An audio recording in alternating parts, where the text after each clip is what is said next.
Reka nsubire kubahereza mwiriwe canke mwaramutse bivanye naho buri umwe wese dukurikirana aherereye mwebanywanyi bacu mubana natwe mu makuru n'ibiganiro vya misi yose dushikiriza kuri nombonesha kure yacu kandi yanyu Muhuza TV.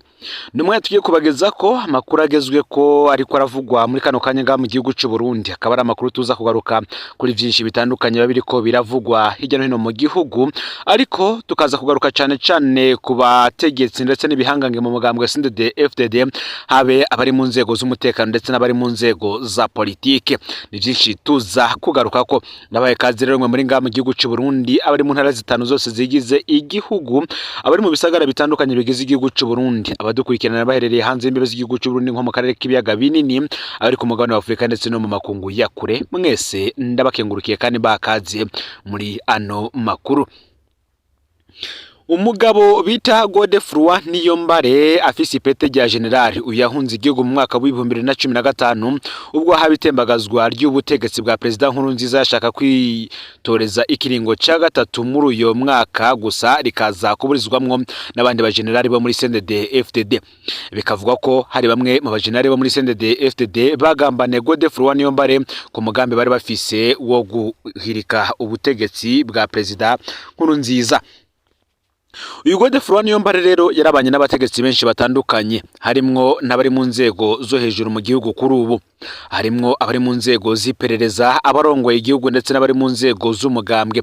Godefroid Niyombare yarakoranye na Perezida Evariste Ndayishimiye mu bihe bitari bike, ndetse no kuri ubu nubwo ariko arahigwa na leta ya Evariste Ndayishimiye, bikanavuga ko yoba arungikirwa intumwa zitandukanye z'abajenerali bayoboka Ndayishimiye kugira ngo bamusange i Kigali baganire, ubundi barabe ingene bomutahukana nga mu gihugu cy'u Burundi, kuko benshi harimwo Evariste Ndayishimiye ndetse n'abandi basangiye ubutegetsi bipfuza kumufata bakamupfunga. Uyu Godefroid Niyombare rero yigeze vuba gukekeza intumwa z'abajenerali bayoboka Ndayishimiye bari bamusanze i Kigali kugira ngo baganire. Bikavugwa ko baba barahuriye ahitwa i Remera i Kigali. Yababwiye ati ndabona mwarakoze ivyatunaniye, ubabiri mwarabashikanye ikuzimu, uyundi nawe mwaramushize mu gasho. Ibi yabivuze mu minsi iheze ubwo Arengiyome Bunyoni yarakiri mu gasho hari mu iborero rikuru rya Gitega. Hano ariko yibutsa abo bajenerali ko naho bamuhemukiye mu mugambi mwiza wo kubogora igihugu mu mwaka wa 2015 no basigaye mu rudubi. Aha yababwira abantu batatu zari ntagondwa mu butegetsi bwa CNDD-FDD. Aho no kuvuga ko yavuga Petero Nkurunziza, Adolphe Nshimirimana ndetse na Arengiyome Bunyoni. Mu bisanzwe muri CNDD-FDD vyabonekana ko abo bagabo batatu ari bo bapfukamye igihugu mu nda kubera atanga ngo nimwe bafata ku nyungu z'igihugu, ngahubwo bitaho ineza y'inda zabo. Uwa mbere yari Petero Nkurunziza, yari inshuti ya Niyombare kandi Niyombare ubaremeza ko yamufata nk'umuvukanyi, ari nayo mvo mu mwaka wa 2015 yashaka kumuhirika nk'uburyo bwo kumukingira bwa nyuma bwari busigaye. Uwa kabiri ni Arengiyome Bunyoni. Uyu bene Niyombare bari bazinanye cyane kuko bahambije FDD ya Hussein Rajabu na Nkurunziza bavuye mu ishami rya Paripeutu FNL. Ariko ingeso ya Bunyoni yo kwitwara nk'umubandi no gusuzugurana yatumye batigera bahuza. Uwa gatatu akaba ari General Adolphe Nshimirimana. Uyu ntibankana vya cane, ariko Niyombare yabona muri Adolphe umugurano wa Nkurunziza. Adolphe nawe akabona muri Niyombare inkerebutsi ariko mengo iteye bwa ruvo. Nkurunziza wewe kutumvikana kw'ibihangange bimukikuje vyamubera kunguko kuko vyareze bikamworohera kubaryanisha rwihishwa, akongera kandi akaba ubungira ubumwe, gutya kamarero aboneka imbere yabo nka kizigenza. Nuko rero Niyombare bibutsa ko Nkurunziza na Adolphe babazitse, Bunyoni nawe bahinurira mu kanekeza mugani wa Reveriyano Ndikuriyo. Mwa rero muzi impanuro zidasanzwe General Godefroid Niyombare yo bari yahaye President Nkurunziza muri Ruhuhuma umwaka wa 2015. General Major Godefroid Niyombare arashobora kuba ari we mugenzi wo kuri President Nkurunziza yaronse mu mwaka wa 2015, nawe umukuru w'igihugu atatahuye umukuru w'iperereza ryiwe. Burya bavuga ko umwami agirwa n'abagabo, umwami atagira abahanuzi bamubwira ukuri abagowe. Twibukanye neza igihe General Niyombare yandikira Nkurunziza ubutumwa bita note de renseignement bwo kugenekerezo ya 13 Ruhuhu mu mwaka wa 2015. Niyombare yari umukuru w'ibiro bikuru vy'igendereza Service National de Renseignement SNL. Ayo mabanga yarayamazemwo amezi 3 gusa kuko yari yasubiriye Lieutenant General Adolphe Nshimirimana mu mpera za Munyonyo umwaka wa 2014. Nkurunziza rero yari yashimye Niyombare kubera atari yasinye ku ikete ry'abajenali 13 bahoze bagwanira muri CNDD FDD bari yamirije ikiringo ca gatatu ca Nkurunziza mu ntango za Munyonyo umwaka wa 2014. Kuva ku rugamba Niyombare yari umugenzi wa Nkurunziza, no mu gihe bagaruka mu gihugu Niyombare yarabaye ku kirimba kwa Nkurunziza. Ico benshi batazi nuko n'uyu munsi Niyombare avuga Nkurunziza nk'umuvukanyi wiwe. Impanuro yamuhaye kwigenekerezo ya 13 Ruhuhuma umwaka wa 2015 ngo zari iz'umukunzi ntizari iz'umwansi. Kuva mu ntango yaryo ikete rya General Niyombare riratomora ko ibwizwa shingiro ryo mu mwaka wa 2005 ritari ryemerera President Nkurunziza kwitoza ubwa gatatu. Yarerekanye kandi ko ingingo ya 96 yari yemera ibiringo bibiri gusa vy'umukuru w'igihugu. Ku bijanye n'ikiringo ca mbere naho Niyombare yarerekanye ko ingingo ya 302 yari yerekeye ingene umukuru w'igihugu yatogwa ko itahindura ibijanye n'ibitigiri vy'ibiringo umukuru w'igihugu yararekuriwe. Niyombare yarerekanye ko President Nkurunziza yaramaze gukora indahiro zibiri zisa ko atashobora kurahira ubwa gatatu. Ikirengeye ivyo kandi Niyombare yibukije ko amasezerano ya Arusha ariyo yari hejuru y'ibwizwa shingiro riyakomokako kandi ko yerekana neza ko atanumwe arekuriwe kurenza ibiringo bibiri vy'umukuru w'igihugu. Hano General Niyombare yibukije President Nkurunziza inguvu za Ecclesia Katolika mu Burundi. Yaramubwiye ko Ecclesia itari ishima ingene Nkurunziza yasa n'uwayishize ku ruhande. Hano Niyombare yarashimitse ku majambo ya Musenyeri mukuru Simoni Ntamwana yarabwiye urwaruka mu mpera z'umwaka wa 2014 aho yerekanye neza ko ikiringo ca gatatu kwari ugushira abarundi mu buja. Kubijanye n'amasengero Niyombare yibukije amajambo ya Musenyeri wa Anglikani igihe President Nkurunziza yimikwa mu mwaka wa 2010 aho yamubwira ko yo kurinda guhindura ibwirizwa shingiro nk'uko bikunze kugendera abandi ba president ku mugabane wa Afrika. Yahavuye kandi anamwereka ingene amashengero yose akomeye yari yamirije ikiringo ca gatatu yabona ko kizosesa amaraso. Niyombare kandi ntivyagarukiye ngaho kuko yaredetse Nkurunziza amakungu ahagaze be n'ingaruka ikiringo ca gatatu kizogera mu migenderanire n'amakungu. General Niyombare yarerekanye ingene yari yaperereje aho ibihugu bitandukanye bihagaze ku bijanye n'ikiringo ca gatatu cyo kimwe n'amashiramwe mpuzamakungu nka ONU, Union Européenne, Union Africaine, Banque Mondiale ndetse na FMI. Hano yaramuburiye ivyo abanyamerika bari bimirije kuvuga, aramuteguza ku bihano bizofatirwa Burundi nyuma y'ikiringo ca gatatu. Ubutumwa bwa Niyombare burahambaye cyane hano hantu kuko ivyo yavuze byose vyavuye bishika, bikaboneka ko indoresi ziwe zari zakoze igikorwa gihambaye cyane. Niyombare kandi yaraburiye Nkurunziza ko umugambwe CNDD FDD wari ugiye kwicamwo ibice kubera ikiringo ca gatatu. Igihe General Niyombare yandikira President Nkurunziza umugambwe CNDD FDD wari uhagaze neza. Abategetsi bava muri CNDD FDD wame bose ngo barashigikiye ikiringo ca gatatu. Hari umuntu umwe gusa umukenguza amateka Richard Nimbesha yari yarubahutse kuvuga ko atagishigikiye. Niyombare yaburiye Nkurunziza ko atohendwa n'agacerere kari mu mugambwe. Yaramubwiye ko hariho abandi biyumvira nka Nimbesha kandi ko batazotinya kwiyamiriza ikiringo ca gatatu. Ukwezi kumwe gusa inyuma y'ikete rya Niyombare ivyo yavuze vyaciye bishika. Mu bari bagize inama y'inararibonye ya CNDD FDD Nkurunziza yasanze nka bose batamushigikiye. Ahanini yarafise umukuru w'umugambwe Pascal Nyabenda ariko nawe nyene yakina habiri. Mu nyuma abategetsi benshi barasinye urwandiko rusaba Nkurunziza kwitoza ubwa gatatu. Nibo bahavuye rero bitwa abafonderi iterabwoba bakorewe akaba ryo ryagabanije abari bafise umugambi wo kugumukana Nkurunziza. Sivyo gusa kandi kuko yari yaburiye Nkurunziza ku ngaruka z'ikiringo ca gatatu ku nzego z'umutekano. General Niyombare yabwiye Nkurunziza ko imyerekano y'abanyagihugu izofata umurinda n'umwe ashobora kuyibaza. Yavuze ko ivyo bizotuma hakoreshwa inguvu zo kubahagarika navyo bigakwega ko aseseka amaraso y'abarundi. Niyombare yandikiye Nkurunziza ko gusesa amaraso y'abanyagihugu bari mu myerekano bizokwegera amahano Burundi kandi ko bishobora gutuma hari abategetsi bazoshengezwa mu butungane mpuzamakungu.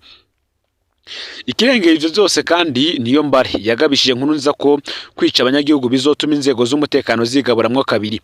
Yaratinya ko abahoze bagwana muri CNDD FDD bazorondera gukingira intwaro ya CNDD FDD mbere bakarenza urugero mu gukora amafuti, nayo abahoze mu gisoda ca kera ko bazohava bashigikira imyerekano bakanka kwica abanyagihugu gusambura inzego z'umutekano. General Niyombare yabibona nk'icaha gikomeye ku gihugu. Niyombare kandi muri iryo kete ryiwe ryo kugenekereza 13 Ruhuhuma mu mwaka wa 2015 yarangije avuga iperereza rihagaze. Mu kurangiza Niyombare yeretse Perezida Nkurunziza ko amuhaye impanuro yisunze inyungu zitatu: inyungu z'igihugu, inyungu za CNDD-FDD n'inyungu za Perezida Nkurunziza n'uruvyaro rwiwe. Hano Niyombare yamubwiye ibintu bine bihambaye. Ica mbere yamubwiye Nkurunziza yararangije ibiringo vye bibiri, ntiyararekuriwe ikiringo ca gatatu. Ica kabiri yasavye Perezida Nkurunziza na CNDD-FDD gutora umukandida wundi w'injyamunyu yaragiye kuzana intsinzi ikomeye. Niyombare yemeza ko CNDD-FDD itora wundi mukandida yari gutahukana intsinzi ikomeye cyane mu matora y'umwaka wa 2015.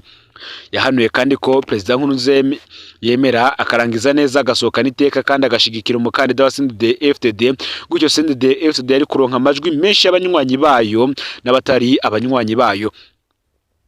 Ikigira kane yahanuye Perezida Nkurunziza kwirinda impanuro zitari zo za Professeur Didas Kiganahe na Professeur Pascal Rwankara bariko baramuhenda bakamubwira ko ikiringo ca gatatu akirekuriwe. Niyombare yafata abo bahinga b'amategeko nk'abacangiro bariko bicira amahera gusa. Yamusavye kwirinda n'abandi bose bari bameze gutyo. Ivyo Niyombare yahanuye Perezida Nkurunziza navyo vyemejwe n'uwahora ari umushikiranganje wa mbere Gervais Nderakobuca ubwo ari mu nama nshinga amateka, aho yemeza ko ivyago Burundi buri uyu munsi vyavuye ku bantu Burundi bwafatiwe mu kiringo ca gatatu c'umuhisi Petero Nkurunziza. Benshi rero mu bategetsi b'u Burundi bariho kuri ubu, habe abari mu nzego z'umugambwe, iza politike z'igihugu ndetse n'izindi zitandukanye, ikintu cyonyene ngo bipfuza kuri General Godefroid Niyombare no kubona agatwe kiwe kwisahane ngaha mu gihugu. Bamwe bati barifuza kumubona yururuka indege yambaye menoti avanywe mu gihugu cy'u Rwanda azanywe ngaha mu gihugu cy'u Burundi gucirirwa urubanza, nkuko benshi bavuga yuko icyo bakeneye ari ukumubona aboheye mu munyororo gusa. Ariko nanone abahinga mu vya politike bakavuga ko uyu ari umukanyuro udasanzwe wa politike, kuko ngo benshi mu bategetsi ba CNDD-FDD n'ubundi batifuza kubona Niyombare agarutse mu gihugu ngo apfungwe, uko vyo babera umutwaro ukomeye cyane habe mu gihugu ndetse no ku rwego mpuzamakungu. Nubwo bitavugirwa hejuru kandi akaba ari n'abandi bategetsi bari muri CNDD-FDD bari bashigikiye General Godefroid Niyombare nubwo biyohoye mu nyuma, bo batifuza ko General Niyombare yogaruka kugira ngo atazomenwa amabanga ahambaye mu rubanza rwiwe. Mu yandi makuru kandi hari urupfu rubabashe rw'umumenyesha makuru Jackson Bahati. Umumenyesha makuru w'umurundi Jackson Bahati yaritavye Imana ku munsi wa mbere w'iyindwi hari igenekerezo 16 Ntwarante uyu mwaka wa 2020. Yari umunyamwuga gusa kuko yari n'akarorero keza yubahwa n'isoko ry'umamagaro kurwaruka ruriko rurakurikira mu bijanye n'umwuga wo kumenyesha makuru mu Burundi. Ni mugihe natwe nk'Umuhuza TV dushimagiza uwo mugabo mu bikorwa vyiwe, ivyo yakorera ikibano vyabaye ingirakamaro ku mwuga wo kumenyesha makuru mu Burundi. Hari abantu bakora akazi, hari abandi bagahinduka umwitwarariko wako. Jackson Bahati yari muri abo, umumenyesha makuru akunda umwuga, umumenyesha makuru avyemera kandi akaba umumenyesha makuru w'umutima. Inkuru y'urupfu rwiwe yarakwiragiye mu muryango w'abamenyesha makuru nk'incamugongo. Ku mugoroba w'igenekerezo 16 Ntwarante uyu mwaka wa 2026, ni ukuvuga ku munsi wa mbere, ubutumwa bugufi bwa WhatsApp bwonyene bwari bukwiye kugira bagarika ibikorwa n'ibindi vyariko birarangurwa uti Bahati yapfuye. Ugutahura ubwo butumwa byabanje kugora benshi, barondera kumenya ko ari vyo koko, mu nyuma bagira agacere kakurikiwe n'agahinda kenshi. Ku banyamakuru benshi b'abarundi urupfu rwe rusigura ko buri citegererezo. Umugabo atihayagiza ariko bingirakamaro cyane, aho ari hose yaremesha abandi kandi ibikorwa vye vyatanga icigwa. Akaba kandi ari umugabo yakunda akazi kandi afashanya. Umwe ati nahuye na Jackson Bahati mu mwaka wa 2016 mu Cibitoke mu kiganiro cyatunganijwe n'uwahoze ari umukuru w'igihugu Pierre Nkurunziza. Uwo mugoroba abamenyesha makuru bashikijana bari babuze aho barara, amahoteli yose yari yuzuye abategetsi. Kuri iyo ngorane Jackson Bahati yarahagurutse adateye urwamo, ubwo yaratunganije uko abo bamenyesha makuru bajyama, hari naho yatanga amafaranga yiwe. Bukeye bwaho yarasuzuma ko buri wese ashobora gushika ahabera ibikorwa. Uwo munsi ntiyari umumenyesha makuru gusa, ahubwo yari ubuhungiro. Mu burengero bw'igihugu yari nk'ugwego, yari yoroshe gutora ico abajijwe yama yishura ati nta ngorane, gutya gafasha akanashigikira abamenyesha makuru benshi. Mu mugwi w'ikimenyesha makuru wacu, kimwe mu menyesha makuru vyigenga bike bisigaye bikora mu Burundi, aho benshi bagize amahirwe yo gukorana nawe, Jackson Bahati yaboneka nk'umuntu atadohoka kuco yemeje. kumwe nawe ngo twarakoze ingendo mu burere bwa kure rimwe na rimwe burangwamo umutekano muke mu gihugu, mu mabarabara agoye cyane mbere no mu bihe bitoroshe. Ku iterabwoba igitsure n'ingorane yaguma ahagaze neza, ntiyajya igiturire, yama yishimikije ikintu kimwe, ukuri n'ubugwaneza. Muri iki gihe umwuga wahungabanye, yari umumenyeshamakuru akomeye yigenga kandi agendera akarangamutima. Kiretse kuba umunyamwuga gusa, Jackson Bahati yari umugabo w'umutima. Yarafasha abamenyesha amakuru bashasha akabereka ivyo azi kandi ntiyareka gushigikira biboneka ababikeneye. Akamwemwe ngo kari katumye bamwita Jembe, isuka ikimenyetso cy'ibikorwa no kuramiriza. Ku bwa benshi yari umuvukanye mu mwuga, uwerekeza abandi, umugenzi ndetse n'akarorero. Akaba rero urupfu rwe ngo rwarabaye uruhombo runini ku mwuga. Jackson Bahati asize ishusho y'igihangange mu mwuga w'u Burundi, ashinze imizi mu kuri kandi akingira urwaruka rwose. Naho yahuye n'iterabwoba n'igitsure, ntiyigeze aheba adohoka ku vyo yemeje. Ukwiyemeza kwiwe ku mwuga udahengama wubashwe n'ibindi bizokwama mu mitima ya benshi. Umumenyesha makuru w'umufaransa umwigisha aramuzi yamuvuze ko ari umusore adasanzwe. Uti ndababaye cyane kumenya ko atakiriho, aruhuke mu mahoro, niko yavuze amaze kumenya inkuru y'urupfu rwiwe, ayita inkuru iteye ubwoba. Urupfu rwe rero rukaba rusize ikintu kigoye kuzibira, ariko iragi ryiwe rizogumaho. Mu buntu yigisha abamenyesha makuru yabaye hafi no muri buri kuri yaharaniye n'umwete mwinshi. Bivanye rero nuko yabayeho, Jackson Bahati asigiye kandi igikorwa gikomeye abasigaye, kubandanya intambara yo kumenyesha amakuru adahengamye kandi y'ubuntu. Ruhuka mu mahoro Jembe, mu mitima y'abavukanye bawe no mu mateka y'umwuga mu Burundi, umuco wawe ntuzokwigera uzima. Ngayo rero amakuru yaragezwe ko muri kano kanyu, fyonde subscribe canke sabone niba utarafyonda ko kugira ngo utojucikanwa nadushikiriza, usangize ano makuru bagenza aho bari hose kugira ngo nabo baje barashikirwa niba biriko biravugwa bigezwe ko ngaha mu gihugu cy'u Burundi, yoba muri politike n'ibindi bisata vyinshi. No Mpuza TV rero, Imana iba hezagiye mu bikorwa vyanyu vya misi yose muriko murakora.